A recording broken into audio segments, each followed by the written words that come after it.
Un honneur de vous retrouver pour cette nouvelle page d'information. Bonsoir à tous et bienvenue dans cette édition sur la télé totalement vôtre. À la une de ce soir. Pour désengorger le nombre pléthorique dans les institutions universitaires publiques, les membres du Conseil national de transition ont adopté les projets de création des universités de Bandiagara et de Caille. Vous allez avoir les raisons sur les motivations de cette décision dans ce journal. Dans sa stratégie de lutte contre le tabagisme, l'Organisation mondiale de la santé, OMS et ses partenaires mettent désormais l'accent sur les jeunes. Cette volonté a été une fois de plus exprimée lors de la célébration de la Journée mondiale sans tabac au Mali. Présent au Mali depuis 30 ans, Canal+ s'impose comme un des acteurs clés de diffuseurs d'images. Cette notoriété s'explique par son engagement à s'adapter et à satisfaire sa clientèle. Voilà donc pour les sommaires.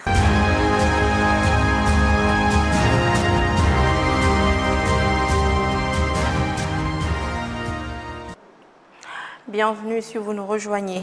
La première réunion des ministres de la Justice de la Confédération des États du Sahel s'est soldée par 20 recommandations relatives à la collaboration judiciaire entre les trois pays. Le Burkina Faso, le Mali et le Niger viennent d'annoncer la création des juridictions communes parmi lesquelles une cour pénale des droits de l'homme pour juger les crimes de guerre, les génocides et bien d'autres violations graves des droits humains. Maliki Diallo. Il n'y a pas eu d'annonce de retrait des pays de l'Alliance des États du Sahel, de la Cour pénale internationale ou encore de la Cour africaine des droits de l'homme. Mais dans la déclaration qui a sanctionné leur première rencontre à Bamako, les ministres de la Justice du Mali, du Burkina Faso et du Niger ont dénoncé l'emprise de certaines puissances sur ces cours internationales. La dénonciation est suivie par l'annonce de la création des juridictions sahéliennes, dont une Cour pénale des droits de l'homme. Constatant l'emprise négative des puissances impérialistes sur l'organisation et le fonctionnement de certaines instances juridictionnelles régionales et internationales, les ministres ont approuvé la nécessité de mettre en place des instances juridictionnelles et arbitrales confédérales chargées de connaître du contentieux de l'interprétation et de l'application du traité, des actes dérivés, du contentieux des actes de la Confédération, du droit des affaires, de l'arbitrage et de la médiation d'une part, de connaître des infractions de crimes contre l'humanité, des crimes de guerre, des crimes de génocide et crimes d'agression, de terrorisme et de financement du terrorisme, de blanchiment des capitaux et de violations graves des droits de l'homme et de toutes autres infractions graves et assimilées d'autre part. Les trois pays prévoient aussi la construction d'une prison de haute sécurité liée à la future Cour pénale sahélienne des droits de l'homme et l'harmonisation du statut du personnel pénitentiaire des États du Sahel. Les ministres ont souligné l'importance d'harmoniser la formation initiale et continue des acteurs judiciaires et pénitentiaires, notamment par la création d'un centre régional de formation judiciaire et d'un centre de formation pénitentiaire de l'AIS. 15. Les ministres ont validé la création de cadres réguliers d'échange entre écoles de formation, des administrations pénitentiaires des États membres, ainsi que la collaboration dans le domaine du renseignement pénitentiaire et du partage d'informations. Beaucoup d'autres rencontres sont prévues dans les prochaines semaines à Niamey et à Ouagadougou pour la matérialisation des recommandations issues de cette première rencontre des ministres de la Justice des pays du Sahel. En plénière, ce jeudi, le Conseil national de transition a adopté 4 projets de loi portant création des stades omnisports de Kati ou de Koulikoro et de l'Université polytechnique de Bandiagara et de l'Université de Caille. Pour le ministre des Sports, l'adoption des 2 projets de loi de création des stades omnisports de Kati et de Koulikoro permettront de promouvoir la pratique sportive dans les 2 localités. Et quant à la création des 2 universités, elle permettra, selon le ministre de l'Enseignement supérieur, de désengorger les institutions d'enseignement supérieur public. Je vous propose ici de suivre quelques réactions au micro de notre reporter Zakaria Omar Keïta. L'adoption de ces 2 textes-là, qui ratifient une ordonnance qui crée le stade omnisport de Koulikoro et le stade omnisport de Kati, est très très importante pour la population et précisément pour la jeunesse. Parce que ça permet à la jeunesse, au lieu de vaquer à d'autres choses, de venir vraiment pratiquer le sport, pratiquer le football, pratiquer la natation et toutes les activités qui sont prévues dans ces stades-là. Grande importance et je pense que c'est le lieu également de remercier le président du Conseil national de transition et les honorables membres du Conseil national de transition pour cette confiance aujourd'hui par rapport à l'adoption de ce projet, de ces 2 projets de loi de création du stade de Kati et du stade de Koulikoro.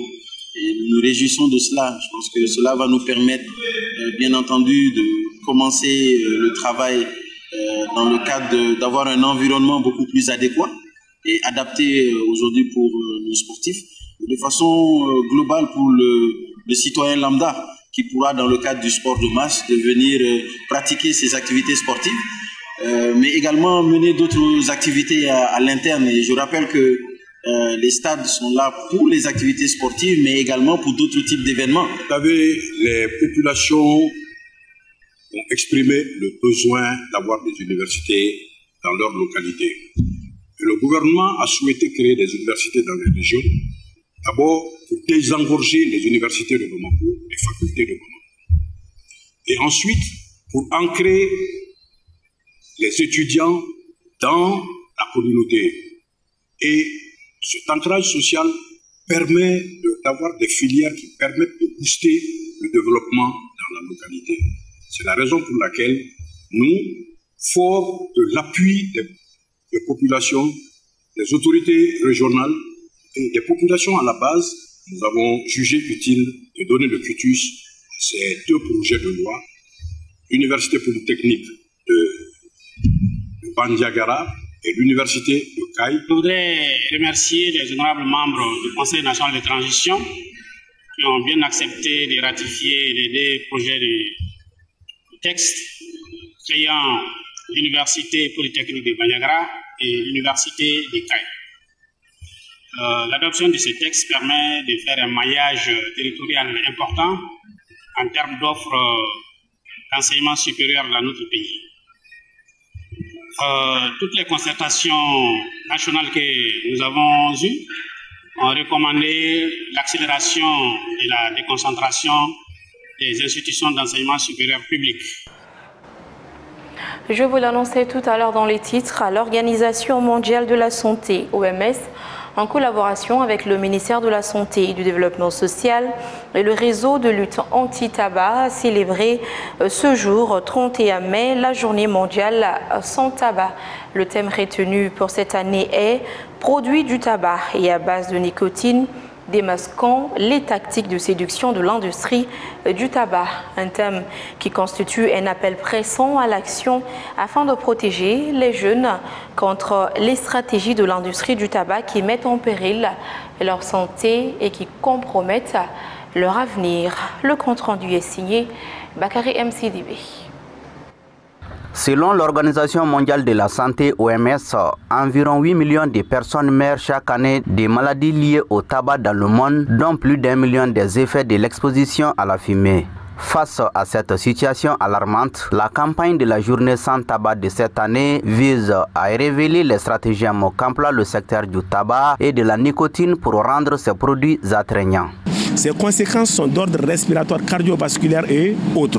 Et quand nous prenons l'appareil respiratoire, le tabac est responsable de cancer, est responsable de bronchite chronique, d'insuffisance respiratoire chronique qui souvent aboutit à la mise en route de machines d'oxygène.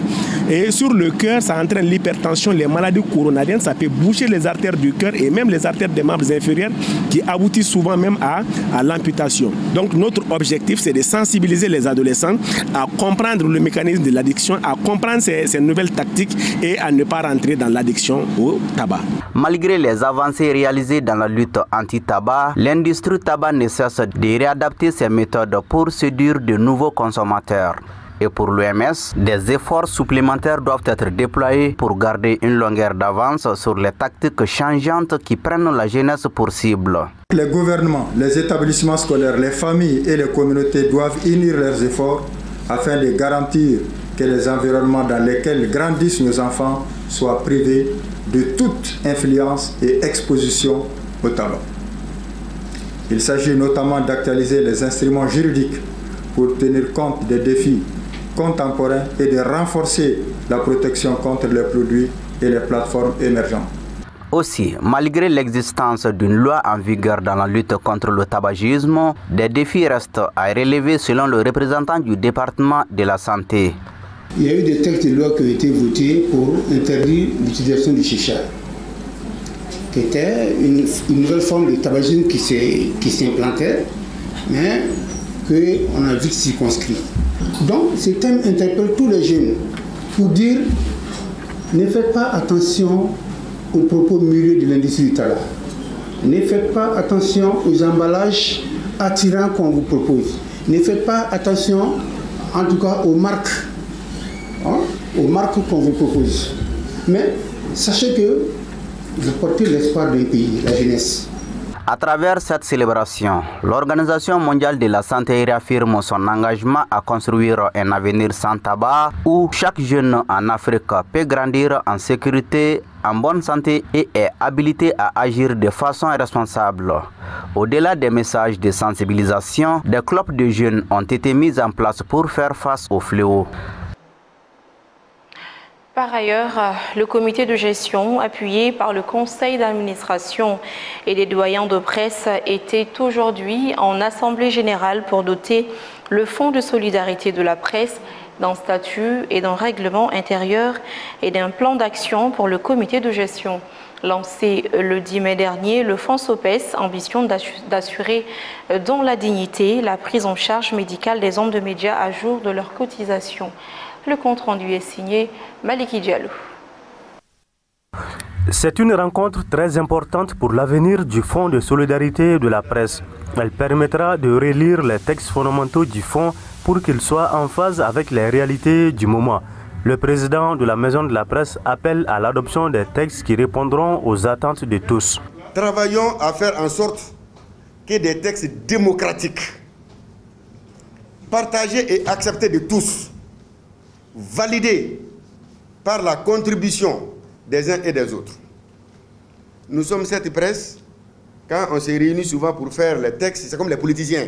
Chacun essaie de voir qu'est-ce que je peux mettre dedans pour récupérer. Non, non, non, non. On est là pour se dire la vérité.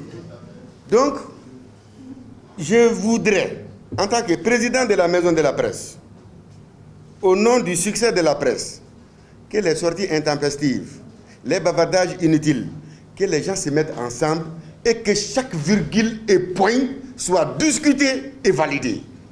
En plus de la relecture du statut et règlement intérieur, cette assemblée permettra aussi d'adopter un plan d'action pour le comité de gestion du Fonds SOPES. Ensuite, cette assemblée nous donne l'opportunité de présenter, discuter et adopter le plan d'action du comité de gestion de notre association, fruit d'une réflexion collective orientée vers les objectifs stratégiques du Fonds SOPES. Ce plan constitue la feuille de route pour les mois à venir. Et il est important, très important, qu'il soit le reflet de nos aspirations communes pour un fonds plus dynamique, solidaire et tourné vers l'avenir. Le Fonds SOPES est ouvert à tous les hommes de médias. La cotisation mensuelle est de 1000 francs CFA. L'association des veuves d'artistes du Mali, AVAM, a organisé ce samedi 31 mai 2025 une journée de salubrité au Palais de la Culture Amadou Hampâté-Bâ.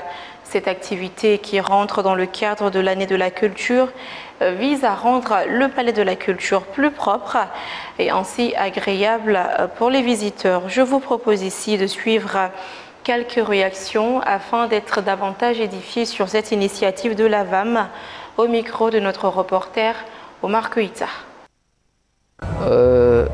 Nous avons eu la chance de rencontrer l'association des femmes veuves des artistes qui ont décidé d'organiser une journée de salubrité au Palais de la Culture. C'est samedi 31 mai 2025 dans le cadre de l'année de la culture. Chaque fois que des acteurs culturels qui se regroupent pour venir mener des actions au sein du palais, vraiment ça c'est du bonheur pour l'ensemble du personnel du Palais de la Culture. Parce que je le dis, le Palais de la Culture c'est la maison des artistes.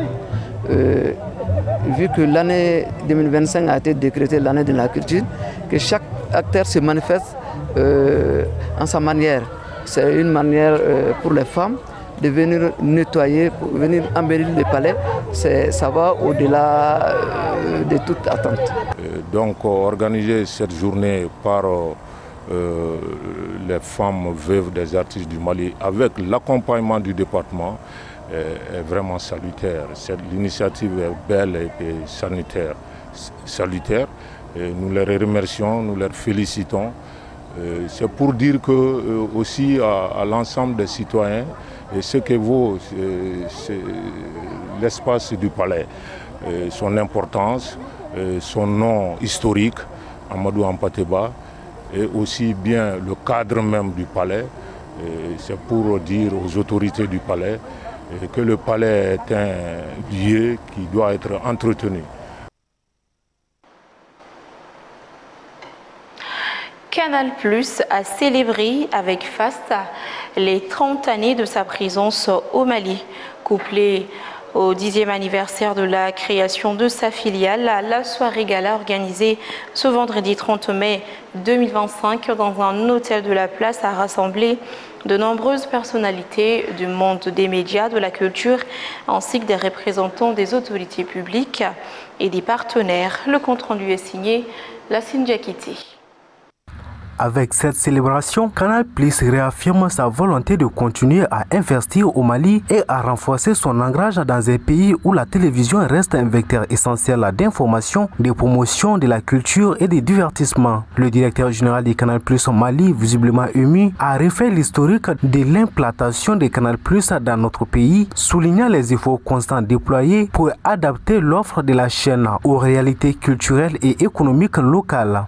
Depuis 3 décennies, Canal+ est bien plus qu'un simple opérateur audiovisuel au Mali. Nous avons évolué avec notre public en apportant des innovations qui façonnent l'expérience télévisuelle.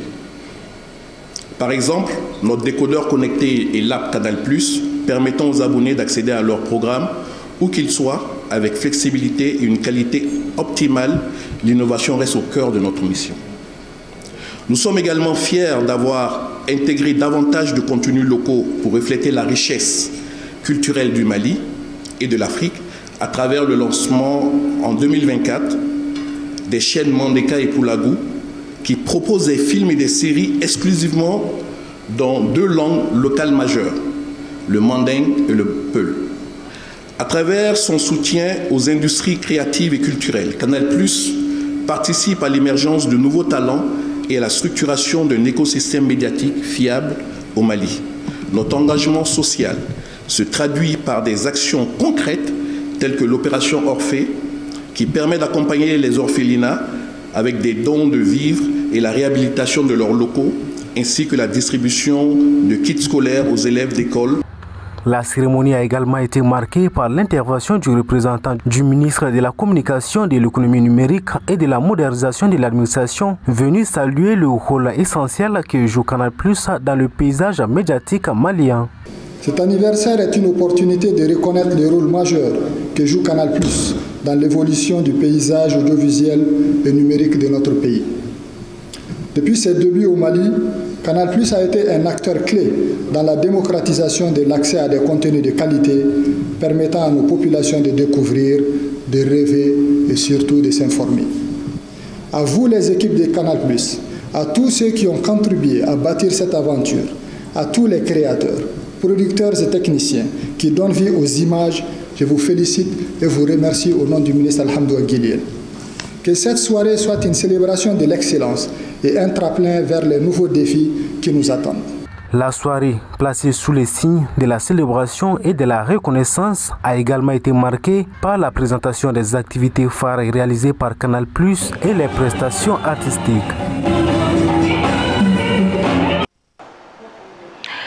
FestiSchool continue au mémorial Modibo Keïta. Cette deuxième édition qui a débuté le 29 mai et qui prendra fin ce jour est organisée par le mouvement des présidents des universités privées du Mali. Il a pour objectif principal de promouvoir l'éducation nationale et de renforcer les liens entre les établissements d'enseignement supérieur, les étudiants et les partenaires éducatifs. La Sidjakité nous revient pour encore ce compte rendu. Pour cette deuxième journée, de nombreuses activités éducatives, culturelles et scientifiques ont animé le festival. Ateliers, conférences, expositions et compétitions interuniversités ont permis aux participants de faire valoir leur savoir-faire, de partager leurs expériences et d'exprimer leur vision sur une éducation malienne plus innovante et inclusive. Ça se passe hyper bien. Nous avons débuté le festival hier, 29 mai. 2025 au mémorial Modibo Keïta avec les officiels, les parrains et la marraine, puis une cérémonie très bien organisée, très bien structurée. Le programme d'aujourd'hui, c'était le passage, spécialement je peux dire le passage des universités, le débat face à face, le concours de défilé, le concours culturel, surtout côté culturel, on a touché à ça parce que le président a décrété l'année comme l'année de culture. Nous souhaitons montrer la valeur même des étudiants maliens. Car ce qu'on dit actuellement, on dit que les étudiants maliens vont à l'école pour s'amuser, pourtant ce n'est pas ça. Nous allons là-bas pour travailler, nous sommes bien structurés et nous avons une vision claire pour ce pays-là, parce que nous sommes les futurs de demain. Étudiants, encadreurs et partenaires ont salué la richesse du programme proposé. C'est une initiative qui est à féliciter et qui est aussi à encourager parce que c'est une très bonne idée de rassembler toutes les universités du Mali ainsi que les lycées. Ça montre déjà que voilà, ils veulent créer une cohésion entre nous jeunes, nous qui est la jeunesse malienne, et aussi je dirais que j'ai beaucoup aimé la journée d'aujourd'hui, surtout les débats interuniversités là, c'était la rencontre des grandes idées, vraiment j'ai apprécié. Il y a de l'innovation, le concept a un peu évolué. Bon, c'est vrai, il y a quelques difficultés et ça fait partie de toutes choses, mais quand même c'est une réelle opportunité pour les différentes universités qui sont ici de pouvoir exposer leurs différents programmes de formation pour le public, les visiteurs, afin que chacun puisse savoir qui évolue dans tel ou tel domaine. Donc je pense que c'est vraiment capital et nous remercions les différents organisateurs pour cela. Les activités du FestiSchool prennent fin aujourd'hui 31 mai et cette dernière journée sera animée avec la remise des prix, l'attribution de bourses d'études, le financement des projets étudiants et bien d'autres surprises. On a des mots pour dire une peine légère, mais les grandes douleurs ne savent que se taire. Sénèque. Cette édition est terminée. Merci à tous ceux qui ont contribué à sa réalisation. Merci à tous ceux qui ont contribué à la réalisation de toutes les éditions de la semaine. Grand merci à vous pour votre fidélité. Prochain grand soir, lundi 19h. D'ici là, prenez bien soin de vous. Bonsoir et à très bientôt.